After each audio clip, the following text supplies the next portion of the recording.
Sarah Martinez had always dreamed of serving her country, but nothing could have prepared her for the reality of combat. At 22 years old, she was one of the youngest members of Alpha Squad, stationed at Forward Operating Base Phoenix in Afghanistan's volatile Helmand province.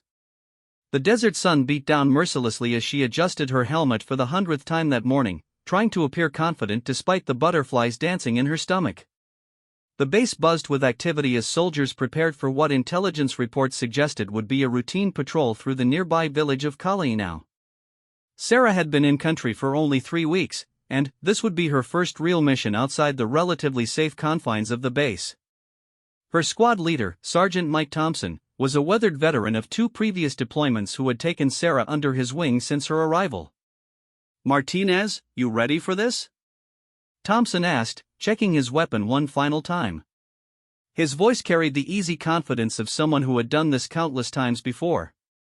"Yes, Sergeant," Sarah replied, though her voice betrayed a slight tremor. She had trained for this moment for months at Fort Benning, running through countless simulations and exercises, but she knew that nothing could truly prepare someone for the real thing. The squad consisted of 8 soldiers, each with their own specialized role. There was Rodriguez, the team's medic, whose calm demeanor and quick wit had already made him popular among the troops. Jackson served as their communications specialist, carrying the heavy radio equipment that kept them connected to base. Williams and Chen were the squad's automatic riflemen, responsible for providing covering fire when needed. Davis acted as their designated marksman, his keen eyes and steady hands making him invaluable in tight situations. Finally, there was Private Johnson, another relatively new recruit who had arrived just a week before Sarah. As they gathered in the pre-mission briefing room, Lieutenant Collins outlined their objectives for the day. The patrol was designed to show a presence in the village, gather intelligence about recent Taliban activity in the area, and deliver medical supplies to the local clinic. It was exactly the kind of hearts and minds mission that the military hoped would win over the local population. "Intelligence suggests minimal threat level," Collins explained, pointing to a map of their planned route. "However, we know that can change quickly out there. Stay alert, follow protocols, and watch each other's backs." Sarah studied the map intently, memorizing every detail of their route. The path would take them through a series of narrow streets in the village before leading to an open area where the clinic was located. From there, they would conduct a brief patrol of the surrounding area before returning to base. The armored vehicles were waiting outside as the squad gathered their gear. Sarah double-checked her equipment one final time: rifle, ammunition, first aid kit, water, and communication devices. Everything was exactly where it should be, just as she had practiced hundreds of times in training. The ride to the village was bumpy and uncomfortable, the heavily armored vehicle providing protection at the cost of comfort. Sarah found herself wedged between Rodriguez and Johnson, both of whom seemed far more relaxed than she felt. Rodriguez was telling stories about his family back home in Texas, while Johnson cleaned his weapon with methodical precision. "First time?" Johnson asked, noticing Sarah's nervous fidgeting. "That obvious," she replied with a weak smile. "We've all been there," Rodriguez chimed in. "The anticipation is always worse than the actual mission. Just stick to your training and you'll be fine." As they approached the village, Sarah could see people going about their daily lives through the small window of the vehicle. Children played in the dusty streets while their mothers hung laundry and prepared meals. It was a reminder that beneath all the military strategy and security concerns, real people were trying to live normal lives in extraordinary circumstances. The vehicles came to a stop at the designated entry point, and the squad disembarked with practiced efficiency. The heat hit Sarah immediately, even though it was still early in the day. She adjusted her gear and fell into formation behind Thompson, who began leading them down the main street of the village. The contrast between the peaceful scene she had observed from the vehicle and the reality on the ground was stark. While people continued their daily activities, there was an underlying tension in the air. Some villagers nodded politely as the soldiers passed, while others averted their eyes or disappeared into nearby buildings. Sarah tried to maintain situational awareness as they walked, constantly scanning the buildings around them for potential threats. Every window, every rooftop, every alleyway could potentially hide someone with hostile intentions. The weight of responsibility felt heavy on her shoulders as she realized that the lives of her fellow soldiers might depend on her ability to spot danger before it was too late. The clinic was located in a converted building near the center of the village. Dr. Amari, a local physician who had been working with coalition forces to improve healthcare in the region, greeted them warmly. He was a middle-aged man whose kind eyes and gentle manner immediately put the soldiers at ease. "Thank you for bringing the supplies," he said in accented but clear English. "We have many sick children who need these medications." Sarah watched as Rodriguez and Dr. Amari worked together to unload the medical supplies. It was moments like these that reminded her why she had joined the military in the first place. This wasn't about warfare or politics, it was about helping people who needed assistance. While the medical team worked, the rest of the squad established a security perimeter around the clinic. Sarah took position at one corner, providing overwatch for the main approach to the building. From her vantage point, she could see much of the surrounding area, including several buildings that provided good sight lines to their location. Thompson approached her position after completing his own security check. "How are you feeling, Martinez?" "Good, Sergeant. Everything seems quiet." "That's how it should be," he replied. "Remember, our job here is to be seen as protectors, not occupiers. These people need to know we're here to help, not to cause trouble." As the morning progressed, the mission continued according to plan. The medical supplies were successfully delivered, and Dr. Amari expressed his gratitude for the continued support. The squad prepared to begin the second phase of their patrol, which would take them through the outer areas of the village before returning to their vehicles. It was during this transition that Sarah first noticed something unusual. A young boy, perhaps 10 or 11 years old, had been watching them from across the street for several minutes. There was nothing particularly threatening about his presence, but something in his behavior seemed different from the other children they had encountered. "Sergeant," Sarah called quietly, not wanting to alarm anyone unnecessarily. "That kid over there has been watching us for a while." Thompson followed her gaze and observed the boy for a moment. "Could be nothing, but good catch. Keep an eye on him." The boy seemed to realize he had been spotted and quickly disappeared into a nearby alley. Sarah felt a small surge of pride at having her observation acknowledged by her squad leader, but she also couldn't shake the feeling that something wasn't quite right. As they began moving through the narrow streets toward their next checkpoint, the atmosphere in the village seemed to change subtly. The friendly interactions they had experienced earlier became less frequent, and Sarah noticed that many of the adults seemed to be hurrying their children indoors. "Something's not right," Davis muttered into his radio. As the squad's designated marksman, his job was to observe and identify potential threats from a distance. Too many people clearing the streets too quickly. Thompson immediately called for the squad to halt and take cover positions. Sarah found herself pressed against a mud brick wall, her heart pounding as the reality of the situation began to sink in. This was no longer a routine patrol, they were potentially walking into an ambush. The silence that followed was deafening.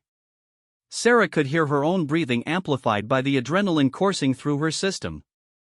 Every shadow seemed threatening, every sound potentially dangerous. She gripped her rifle tighter, trying to remember everything she had learned in training about urban combat situations. Rodriguez had taken position near a doorway about 10 meters away, while Johnson was covering the rear approach.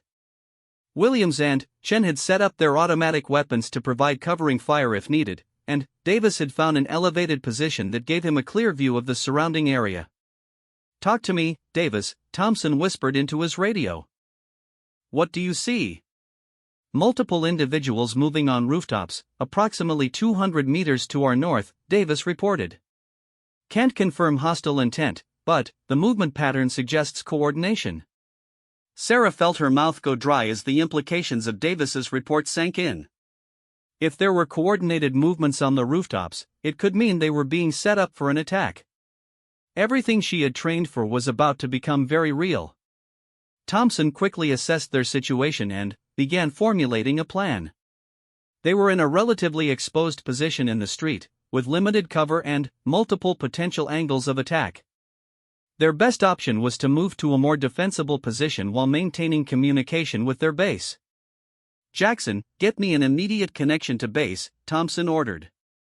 "We may need backup depending on how this develops." As Jackson worked to establish communication, Sarah found herself scanning the buildings around them with new intensity. Every window, every shadow took on sinister possibilities. The training she had received suddenly felt inadequate for the complexity of the real situation unfolding around them. The radio crackled to life as Jackson successfully made contact with their base. "Phoenix Base, this is Alpha Squad. We have potential hostile contact in Sector 7. Requesting immediate intelligence update and stand by for possible extraction." The response came quickly, "Alpha Squad, Phoenix Base. We show your position and are monitoring. Intelligence suggests possible IED placement in your area within the last hour. Recommend immediate relocation to Rally Point Bravo." Sarah's blood ran cold at the mention of an improvised explosive device. The thought that they might be standing near a hidden bomb made every second feel like an eternity. She looked around at her squadmates, each of whom was processing the same terrifying information. Rally Point Bravo was located approximately 300 meters away, in an area that would provide better cover and a cleaner route back to their vehicles. However, reaching it would require crossing several open areas where they would be exposed to potential sniper fire or other attacks. Thompson quickly outlined their movement plan. They would move in 2 teams, with one providing overwatch while the other advanced. Sarah found herself assigned to the first movement team along with Rodriguez and Johnson, while Thompson would coordinate the covering team. As they prepared to move, Sarah felt the weight of her equipment and the responsibility it represented. This was no longer about proving herself as a soldier, it was about survival and ensuring that everyone made it home safely. The first bounds of movement went smoothly, with each team leapfrogging past the other while maintaining security. Sarah found that her training was beginning to take over, suppressing the fear and allowing her to function effectively as part of the team. They had covered approximately half the distance to Rally Point Bravo when Davis's voice crackled urgently over the radio, "Contact front. Multiple armed individuals moving to intercept our route. Estimates 6 to 8 hostiles with small arms." The peaceful morning had suddenly transformed into a life-or-death situation, and Sarah was about to face her first real test as a combat soldier. The first shots rang out like thunder in the narrow streets, shattering the morning quiet and transforming the peaceful village into a battlefield. Sarah heard the distinctive crack of AK-47 rounds passing overhead, followed immediately by the heavier response of Williams' squad automatic weapon. The sound was overwhelming, nothing like the controlled environment of the firing range where she had trained. "Take cover! Take cover!" Thompson's voice cut through the chaos, but Sarah found herself unable to move. The reality of being shot at had hit her like a physical blow, and, for a terrifying moment, her body simply refused to respond to her brain's commands. She stood frozen in the middle of the street, her rifle hanging uselessly in her hands while bullets whined past her position. "Martinez! Get down!" Rodriguez's urgent shout finally broke through her paralysis. She dove behind a low stone wall just as a burst of automatic fire chewed chunks of concrete from the building behind where she had been standing. Her heart hammered against her ribs so hard she was certain everyone could hear it. The firefight erupted around them with devastating intensity. Sarah pressed herself against the wall, trying to make herself as small as possible while the sound of gunfire echoed off the surrounding buildings. The tactical situation she had studied so carefully in training manuals was now a chaotic reality of smoke, dust, and the constant threat of death. "Status report." Thompson called out over the radio, his voice remaining remarkably calm despite the circumstances. "Williams, good to go," came the immediate response from their automatic rifleman, punctuated by another burst from his weapon. "Chen, operational," followed quickly after. "Davis, I have eyes on 3 hostiles, engaging now." The sharp crack of the marksman's rifle accompanied his transmission. "Johnson, ready," came from the other new recruit. Rodriguez, "All good," called the medic. Jackson, "Communications up," reported their radio operator. The silence that followed made Sarah realize that everyone was waiting for her response. She keyed her radio with trembling fingers. "Martinez. Martinez is." Her voice caught in her throat, the words refusing to come out. "Martinez, report your status." Thompson's voice carried a note of urgency now. Sarah tried again, but panic was setting in. The sound of gunfire, the smell of cordite, the sight of muzzle flashes from enemy positions, it was all too much. She had trained for this scenario countless times, but the reality was overwhelming her senses and paralyzing her ability to function. Rodriguez noticed her distress and low-crawled over to her position. "Hey, Sarah, look at me," he said quietly, using her first name instead of her rank to establish a personal connection. "You're okay. We're all okay. I need you to breathe with me." Sarah looked into his calm brown eyes and tried to follow his breathing pattern, but her chest felt tight and her hands were shaking uncontrollably. I can't do this," she whispered. "Yes, you can," Rodriguez replied firmly. "Remember your training. Remember why you're here. Your squad needs you right now." Meanwhile, the tactical situation was deteriorating rapidly. Davis reported that the enemy force was larger than initially estimated, with at least 12 armed fighters taking positions in buildings around their location. The original plan to move to Rally Point Bravo was no longer viable, as enemy fighters had moved to block that route.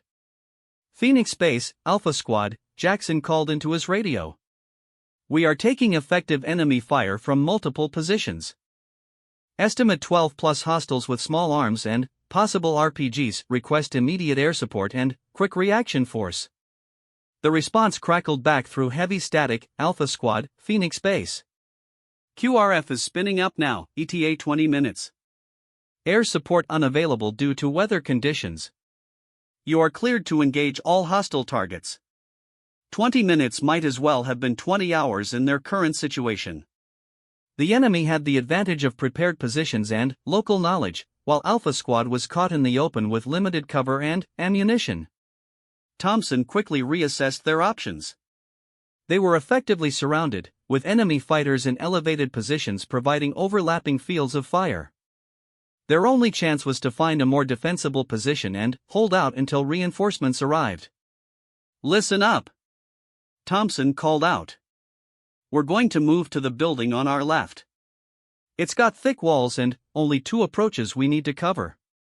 Chen and Williams, you provide covering fire. Everyone else, we move on my mark." The building Thompson had identified was a traditional Afghan structure with thick mud brick walls and small windows. It would provide better protection than their current position in the street, but getting there would require crossing 30 meters of open ground under enemy fire. "Rodriguez, I need you to help Martinez," Thompson added quietly over the radio. Rodriguez nodded and turned back to Sarah. "We're going to move to that building over there. When the covering fire starts, we run together. Don't think about anything else except getting to that building. Can you do that?" Sarah nodded, though she wasn't sure she believed it herself. Her body felt disconnected from her mind, like she was watching everything happen from outside herself. "Covering fire in 3, 2, 1. Thompson commanded. The squad's automatic weapons opened up with devastating effect, sending streams of tracer rounds toward the enemy positions. The noise was deafening as Chen and Williams laid down suppressing fire, forcing the enemy fighters to take cover. "Move! Move! Move!" Thompson shouted. Rodriguez grabbed Sarah's arm and pulled her to her feet. Together they ran across the open space, Sarah's legs feeling like they were moving through thick mud. Bullets cracked past them, and she could hear the impact of rounds striking the ground near their feet. They reached the building and dove through the doorway just as an RPG round exploded against the wall where they had been taking cover moments before. The blast wave knocked Sarah to the ground, and her ears rang from the concussion. One by one, the rest of the squad made it to the building, with Thompson being the last to arrive. He had stayed behind to coordinate the withdrawal and ensure everyone else made it safely. The interior of the building was dark and cool compared to the blazing heat outside. It appeared to be a family home, with traditional carpets on the floor and family photographs on the walls. Sarah noticed these details with the strange clarity that sometimes comes during extreme stress. "Perimeter security, now!" Thompson ordered as soon as everyone was inside. Davis, get upstairs and find a good firing position. Chen, cover the back door. Williams, you're on the front windows. Rodriguez, check everyone for injuries. Jackson, update base on our position. Sarah found herself assigned to watch one of the side windows, a position that required her to observe the street they had just crossed. Through the narrow opening, she could see enemy fighters moving between buildings, trying to get closer to their position. Her hands were still shaking as she raised her rifle to the window. The simple act of aiming down the sights was proving difficult with her current state of mind. Everything her instructors had taught her about proper shooting stance and breathing techniques seemed to have evaporated. Contact right. Davis called out from upstairs. His rifle cracked twice in quick succession. 2 down, but there are more moving up. The enemy was clearly planning a coordinated assault on their position.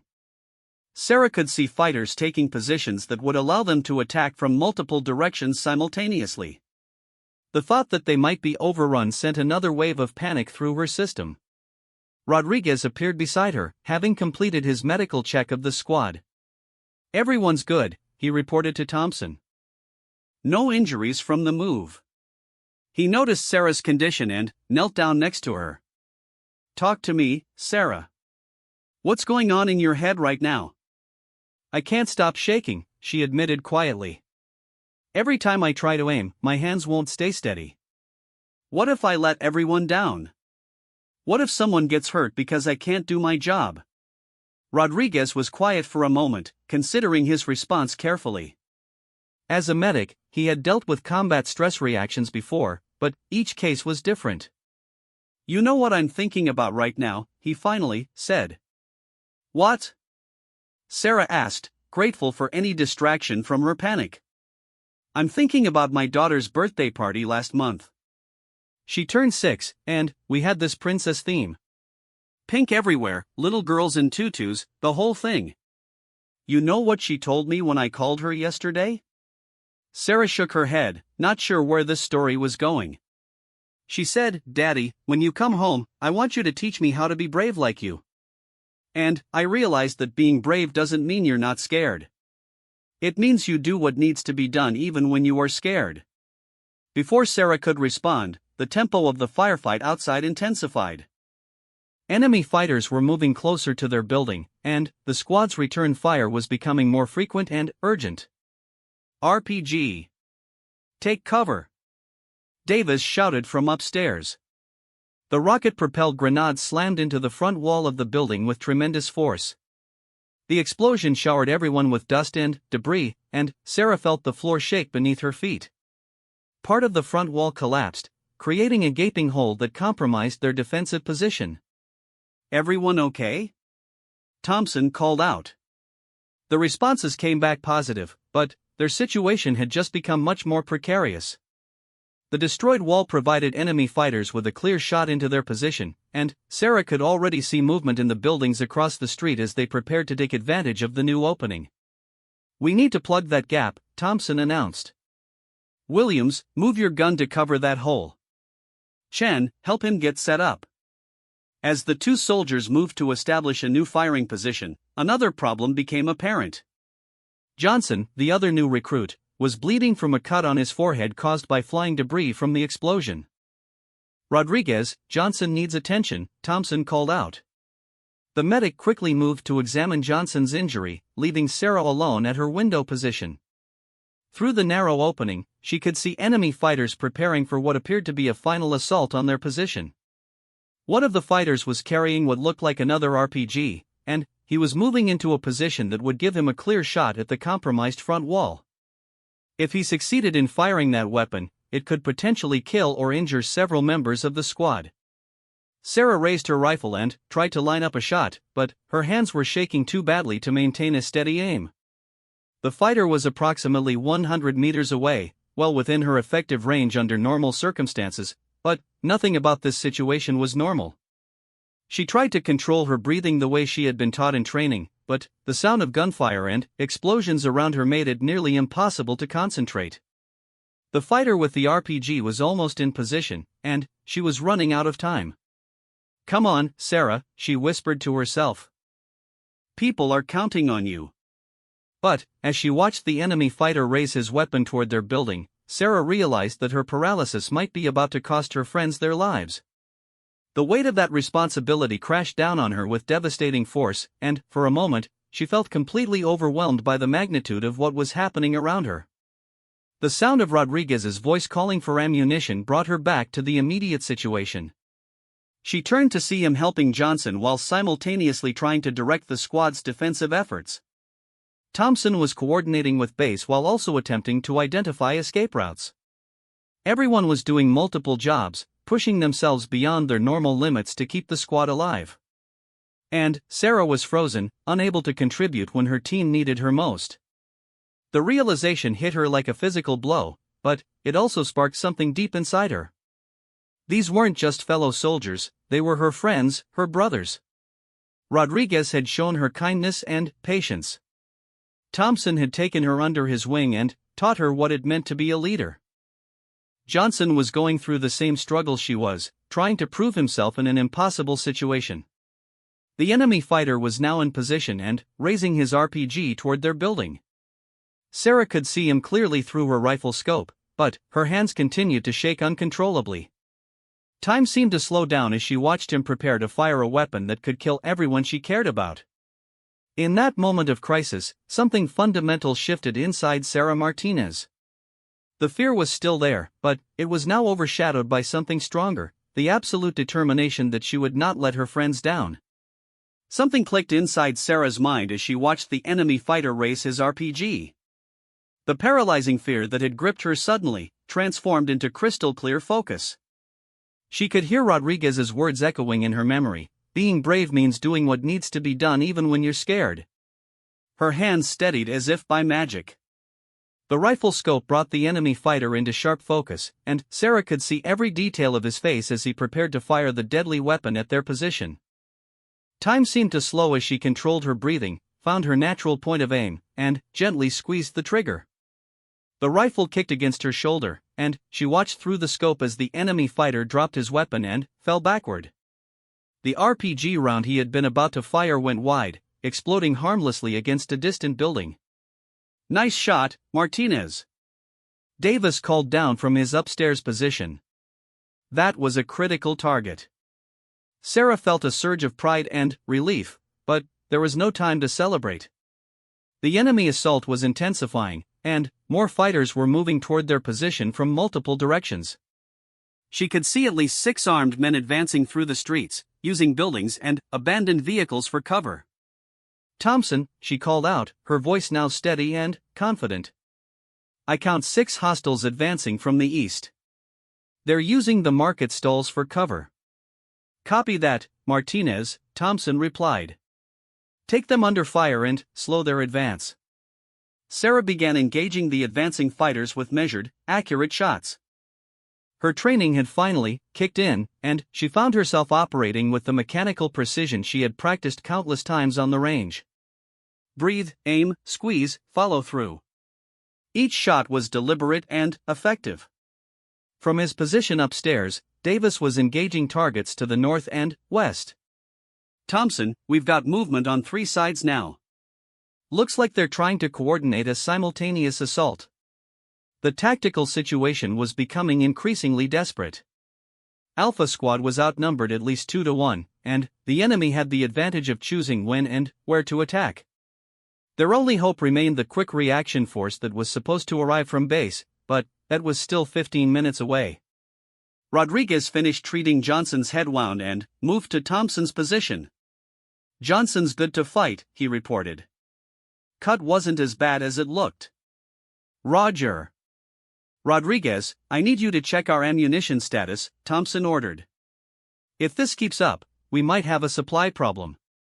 As Rodriguez moved from position to position checking ammunition, Sarah continued to engage targets through her window. She had found her rhythm now, and the enemy fighters were learning to respect her position. Several had been forced to seek better cover after coming under her accurate fire. "Martinez," Thompson called out, "I need you to move to the back room and help Chin cover our rear approach. I think they might be trying to flank us." Sarah nodded and quickly moved to the rear of the building, where Chen had established a position covering the back door and windows. Through the rear windows, she could see an alley that provided concealed access to their building. "See anything?" she asked Chen as she took position at the adjacent window.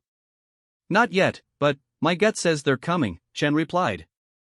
"Too quiet back here for my liking."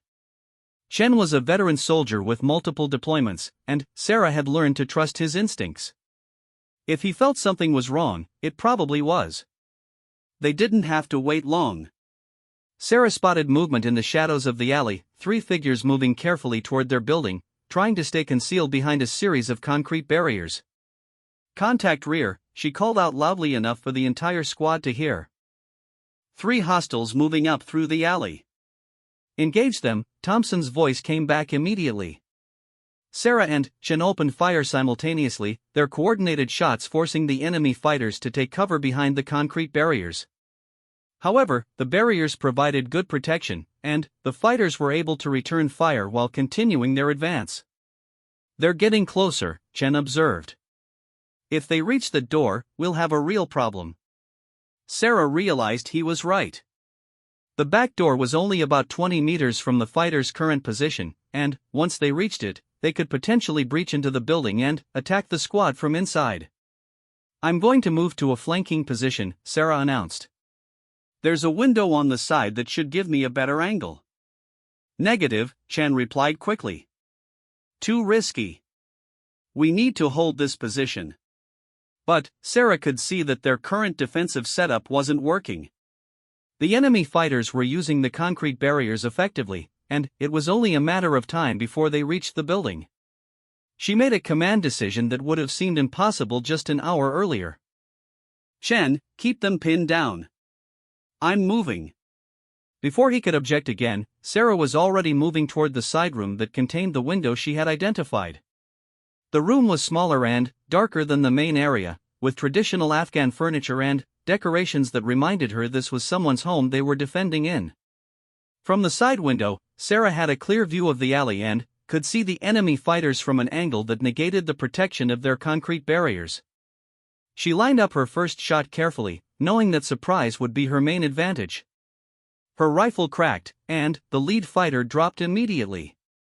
The other 2 spun toward her position, confused by the sudden change in the direction of incoming fire. Sarah was already lining up her second shot when Chen's voice reached her. "Martinez, you crazy girl. That was brilliant." The remaining 2 fighters tried to retreat back down the alley, but they were now caught between Sarah's position and Chen's. Within seconds, the immediate threat to their rear approach had been eliminated. "Rear secure," Sarah reported to Thompson. "Outstanding work, Martinez," came the immediate reply. "How are we looking on the other approaches?" Davis answered from upstairs, still taking fire from the north and east, but the enemy seems to be pulling back to regroup. "I think our defensive fire has been more effective than they expected." Jackson, their radio operator, had been maintaining constant communication with base throughout the firefight. "Phoenix base reports QRF is 10 minutes out," he announced. "Air support is still unavailable due to weather, but they're sending 2 Humvees with additional firepower." The knowledge that help was coming provided a much-needed morale boost for the squad, but Sarah knew they weren't safe yet. 10 minutes was still a long time in a firefight, and the enemy had shown they were willing to take significant risks to overrun their position. Thompson gathered the squad leaders for a quick tactical discussion. "Here's what I think is happening," he began. "The enemy pulled back to regroup, but they know reinforcements are coming. That means they're probably planning one final assault before our backup arrives." Davis nodded in agreement. "Makes sense. If they're going to take us out, they need to do it in the next few minutes." "So what's our plan?" Rodriguez asked. Thompson considered their options carefully. "We hold what we have and make them pay for every meter." "Martinez, you've proven you can think on your feet. Any ideas?" Sarah felt a surge of confidence at being asked for her tactical input. A few hours ago, she had been a nervous new recruit. Now she was being treated as a full member of the team. "What if we let them get closer before engaging?" she suggested. Make them think their assault is working, then hit them hard at close range when they're committed to the attack. Risky, Chen observed. If we wait too long, they might actually breach our position. But if we engage too early, they can withdraw and try again, Sarah countered. At some point, we need to make them pay a price they can't afford. Thompson was quiet for a moment, weighing the options. It's a good plan, but the timing has to be perfect. We let them close to about 50 meters, then everyone opens up simultaneously. The shock should break their assault and buy us the time we need for reinforcements to arrive. The plan was risky, but it was also their best chance of surviving until help arrived. Each squad member was assigned specific fields of fire to ensure they could achieve maximum effect when the assault came. As they took their positions, Sarah found herself back at the front window where she had been when the firefight began. The difference in her mental state was remarkable. Where she had been paralyzed by fear before, she now felt calm and focused. Her hands were steady, her breathing was controlled, and her mind was clear. "Here they come," Davis reported from upstairs. "I count at least 8 fighters, moving in coordinated teams from the north and east approaches." Sarah could see them through her rifle scope, enemy fighters moving with military precision, using proper tactical movement techniques as they advanced on the building. These weren't untrained insurgents, they were experienced fighters who knew what they were doing. "Hold fire," Thompson ordered quietly. "Let them get closer." The advancing fighters reached the 70-meter mark, then 60 meters. Sarah could clearly see their faces now, and she could tell they were confident that their assault would succeed. They had no way of knowing that Alpha Squad was deliberately allowing them to advance. 55 meters, Davis counted down. 50 meters. "All stations, engage now," Thompson commanded. The coordinated defensive fire from Alpha Squad hit the advancing fighters like a wall of steel. Sarah's rifle joined the symphony of automatic weapons, marksman fire, and disciplined semi-automatic shooting that erupted from their building. The effect was devastating. The enemy assault faltered immediately as fighters dove for cover or fell under the intense defensive fire. Those who survived the initial volley found themselves pinned down in the open with no good options for advance or retreat. "Cease fire! Cease fire!" Thompson called out after 30 seconds of intensive shooting. "Conserve ammunition." The street in front of their building was now littered with casualties from the failed assault. The few surviving enemy fighters were either wounded or trapped behind insufficient cover, unable to continue their attack or withdraw safely. Sarah felt a mixture of satisfaction and soberness as she observed the results of their defensive fire.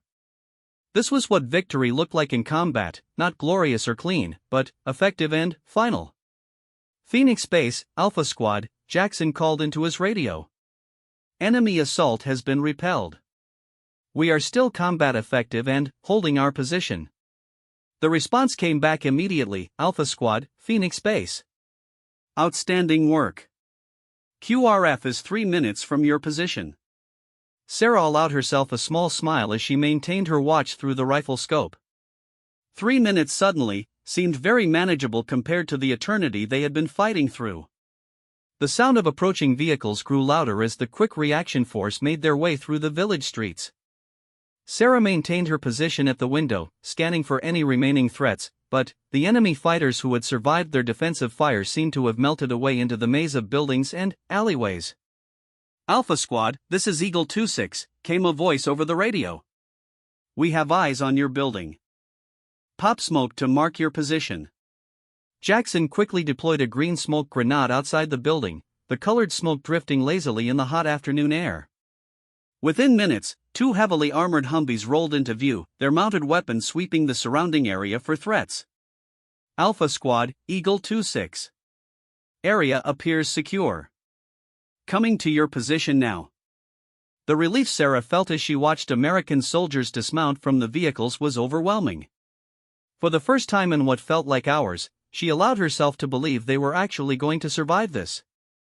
Lieutenant Collins, their platoon leader, was among the reinforcements. He quickly made his way to their building, his face showing both relief and concern as he surveyed the damage from the firefight.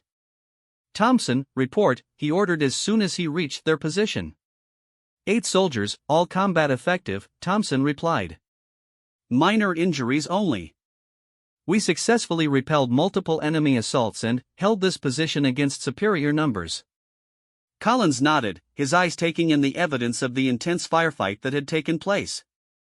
The building showed multiple bullet holes, RPG damage, and the debris from the prolonged engagement. Casualties? Collins asked. Enemy casualties estimated at 12 to 15 Kia, Thompson reported. Unknown number wounded. We maintained fire discipline and engaged only hostile targets. As the immediate tactical situation was secured, the members of Alpha Squad began to decompress from the intensity of combat. Sarah found herself sitting on the floor of the building, her rifle across her lap, trying to process everything that had happened. Rodriguez approached her with a bottle of water. How are you feeling? Different, Sarah replied honestly. I don't feel like the same person who started this patrol. Combat has a way of showing you who you really are, Rodriguez observed. You should be proud of what you accomplished today. Sarah thought about the morning's events, the initial paralysis, the fear that had overwhelmed her, and, then, the moment when everything changed. I almost let everyone down, she said quietly. Almost doesn't count, Rodriguez replied firmly. When it mattered most, you came through. That's what defines a soldier. Thompson joined their conversation, his expression serious but supportive. Martinez, I need to talk to you about what happened today. Sarah felt a moment of anxiety, wondering if she was about to be reprimanded for her initial freezing under fire. Yes, Sergeant.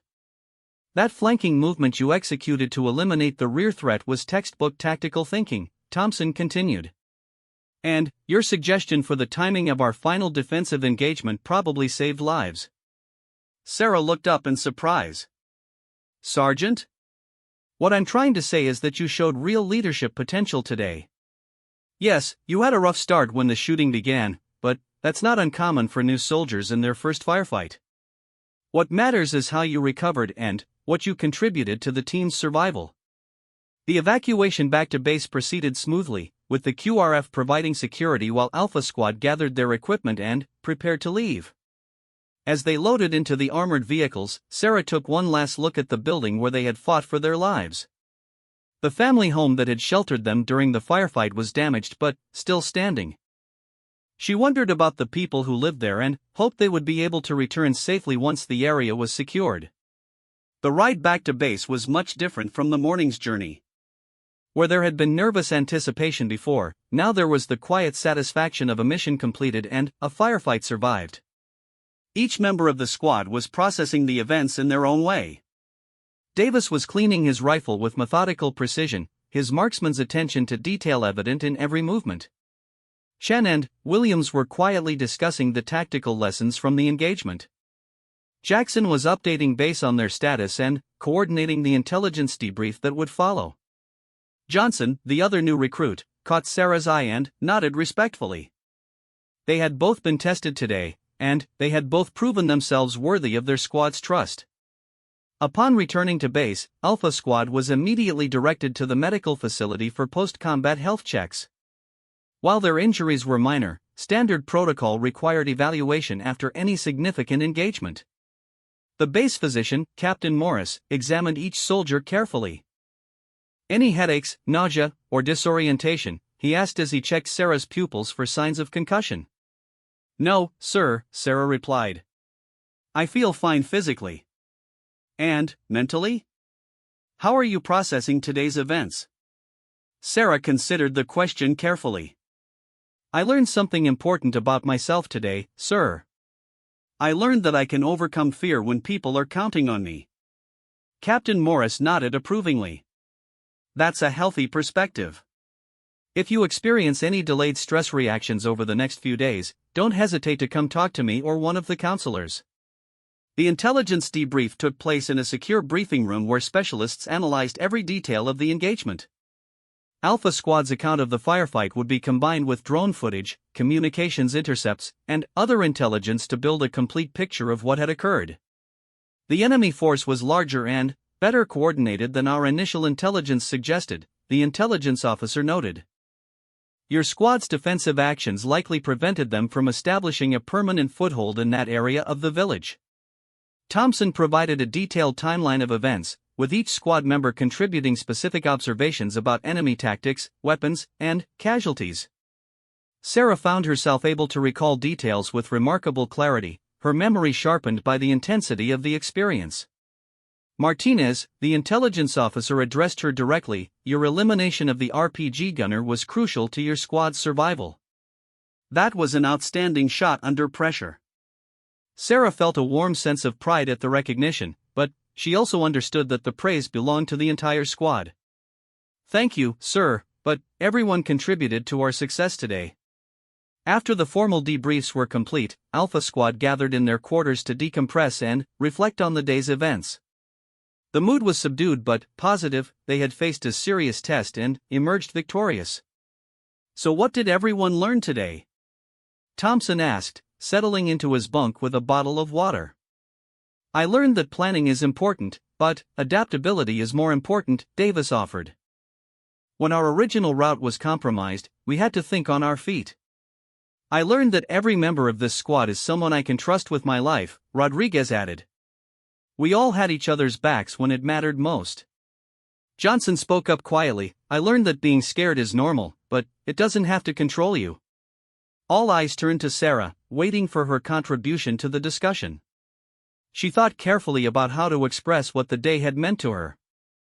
I learned that courage isn't about not being afraid, she began slowly. It's about doing what needs to be done despite being afraid.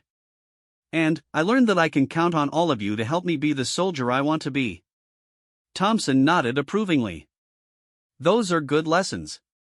Today you all proved that Alpha Squad is more than just a collection of individuals, we're a team. As the evening wore on, the squad members gradually settled into their normal routines.